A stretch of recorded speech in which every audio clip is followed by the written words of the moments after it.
안녕하세요. 여행글자입니다. 이번에는 한국에 계시면서 못 느끼는 한국이 동남아 다른 나라보다 유독 뛰어난 것들에 대해서 이야기해 보려고 합니다. 첫 번째는 관공서 행정 업무 및 은행 업무의 빠른 처리입니다. 사실 여행객들은 크게 느끼지 못하는 것 중 하나입니다. 아마 현지에서 거주하시거나 현지 여행사 사장님들 또는 현지 주재원으로 일하시는 분들은 거의 100% 공감하실 듯합니다. 이전 영상에서도 제가 많이 말을 한 거지만 일단 마인드가 너무 차이가 나고요. 당연히 한국 같은 서비스를 기대하면 안 되시죠. 일단 어느 동남아든 행정 업무를 해야 하는 경우 적어도 반나절 이상은 그냥 보내게 됩니다. 비자 연장이든 은행 업무든 일단 느리죠, 진짜. 왜 인터넷에 나오잖아요. 한국인을 죽이려면 인터넷 속도를 느리게 하면 된다고. 10분까지는 그냥 기다리나 그 이상이 되면 시간이 지나면 지날수록 총으로 쏴버리고 싶은 마음이 굴뚝같이 들 때가 많죠. 한국 분들은 이해 안 가실 거예요. 한국은 정말 빠른 편입니다. 또한 몇몇 동남아 나라는 수도세나 전기세를 낼 때 은행처럼 번호표를 뽑고 공과금 회사에 가서 지불을 하는데, 한국에서 느린 사람은 여기에 오면 아웃사이더예요. 한국엔 너무 비교되고요. 그리고 행정 업무 시스템이 전체적으로 좀 복잡하고 도장이 없더라도 한국은 사인으로 보통 대체가 가능하죠. 하지만 여기는 그렇지 않습니다. 통장을 만들더라도 또 바로 통장을 받는 게 아니라 2주 뒤에 받고, 또 만약에 뭐 통장 정리하다가 ATM기에서 그 통장을 먹어요, 한 번씩. 한국이라면 뭐 그냥 꺼내줄 듯도 하지만 얘들은 그걸 열고 검토 후에 3일 후에나 또 받아볼 수 있을 겁니다. 현지에서 비자 연장할 때도 1인당 처리할 수 있는 업무 양이 정해져 있어가지고 왼종일 기다려도 못하는 경우가 있어요. 5시에, 6시에 문 연다고 하면은 6시까지 딱 맞춰 가도 보통 한 명당 40분에서 50분 소요되거든요. 번호표가 제가 6번 받았는데 그러면 뭐 한 3, 4시간 기다려야 되는 거죠. 그리고 사회주의 나라와 필리핀처럼 부정부패가 만연한 나라는 거의 외국인이 무조건 뜯어먹으려고 하이에나처럼 눈에 불이 들어오는 경우도 많을 겁니다. 뭐 세무, 통관, 비자, 교통 위반, 사업 등 거의 외국인은 봉이라고 봐야 됩니다. 모든 건에 건건이 까탈스럽게 굴죠. 그런데 우리나라도 1960년대에는 외국인에게 이렇게 했다고 하네요. 가끔 예전 사진 보면 버스에서 담배 피듯이. 근데 이게 국뽕 이런 거 없이 한국이 좀 잘 되어 있는 것 같아요. 동남아뿐만 아니라 뭐 중국도 2시간 기본이죠. 뭐 3시간, 4시간 걸리기에 그날 오후를 전체적으로 다 비워야 업무가 가능하고, 옆나라 일본만 봐도 주민표라고 우리나라 주민등록증을 발급받으려면 해당 사는 곳에 있는 구청 및 시청을 가야 돼요. 즉 서울에 살면서 부산이 본적지인 사람이 서울에서 일하고 있으면서 주민표를 발급받기 위해서는 부산 관할 해당 지역으로 가야 한다 하더라고요. 물론 얘네들도 마이넘버 카드라는 것을 따로 발급받으면 다른 지역에서도 가능하다 하지만, 카드가 있어도 우편으로 신청서, 그다음에 본인 인증 서류, 그다음에 수수료 좀 보내서 결과를 다시 우편으로 받아야 한다고 하네요. 이 중에 혹시 잘못 작성돼 있다면 대형 참사죠. 지금 뭐 코로나 때문에 가까이 붙어 있지 못하잖아요. 필리핀에서 그 은행에 한 명씩만 지금 들어갈 수 있고 나머지는 다 땡볕에서 기다린다고 하네요. 만약에 중간에 점심시간이 걸리면 기다리는 시간이 연장되겠죠. 잠깐 자리 비운 사이에 본인 줄이 없어지니까요. 그리고 생산직에 계신 분들도 좀 느끼실 텐데, 외국인 노동자들을 보면 유독 동남아 애들이 약간 답답하게 일을 하잖아요.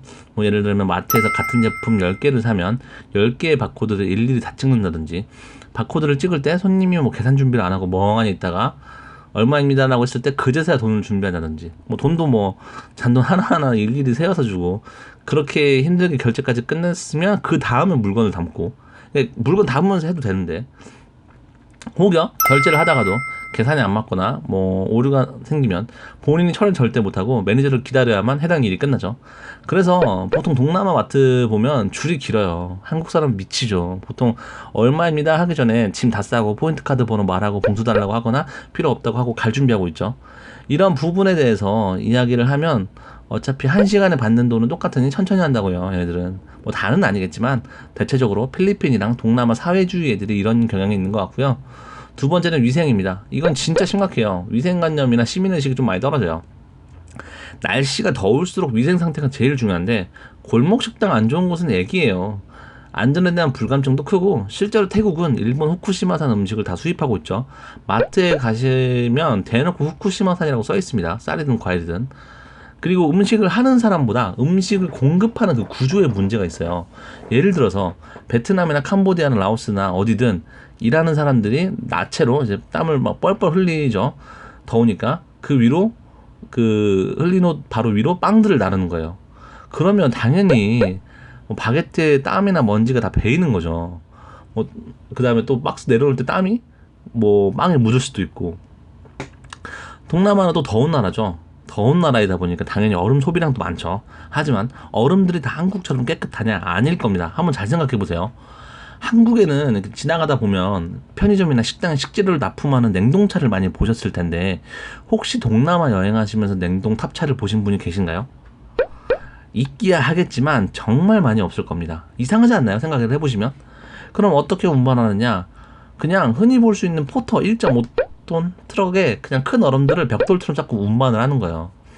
그리고 얼음 위에 그 보자기 같은 큰 천으로 이렇게 덮어놓는데, 그 천이 때국물이 지우개공장 아들처럼 막 많고, 운반하고 나서 소매상한테 팔 때 큰 얼음을 하나씩 파는 게 아니라 원하는 만큼을 잘라서 팔게 되는데, 운전하는 사람이 신발 신고 얼음 위에 올라가는 거죠. 그리고 톱으로 써는 거죠. 얼음 표면이 상당히 뭐 지저분하겠죠. 뭐 동남아 그 지저분한 바닥을 혀로 핥고 다닌다고 생각하시면 되겠네요. 물론 100% 그런 얼음으로 사용이 되는가는 아닙니다. 정직한 업체도 있고 아이스박스에 넣기만 하거나 음료수를 시원하게 하는 용도로만 쓰이기도 하는 곳도 있어요. 만약에 본인이 동남아에서 음료를 마시는데 일반 그 얼음이 뭐 가로 한 3, 4cm, 그 다음에 세로는 6cm의 원통형의 중간에 구멍이 나 있는 제빙기 얼음이 아닌 이상한 주먹으로 막 팬 듯한 얼음이라면 글쎄요, 저는 잘 모르겠습니다.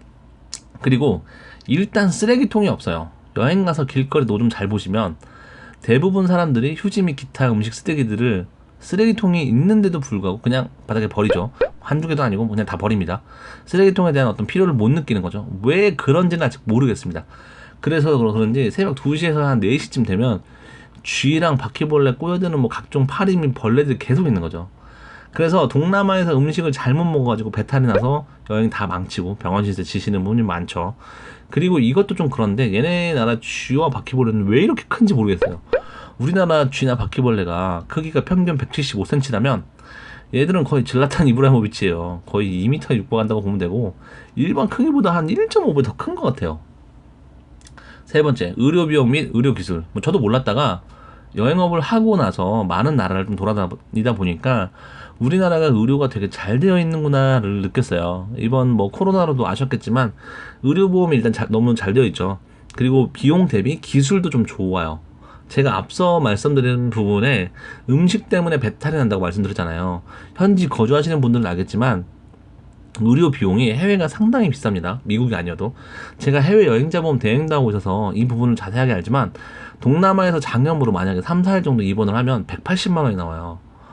게다가 뭐 맹장 급성 여행 가는데 급성 맹장으로 아플 수도 있잖아요. 그러면 현지 병원 가면 500만 원 이상이 나와요.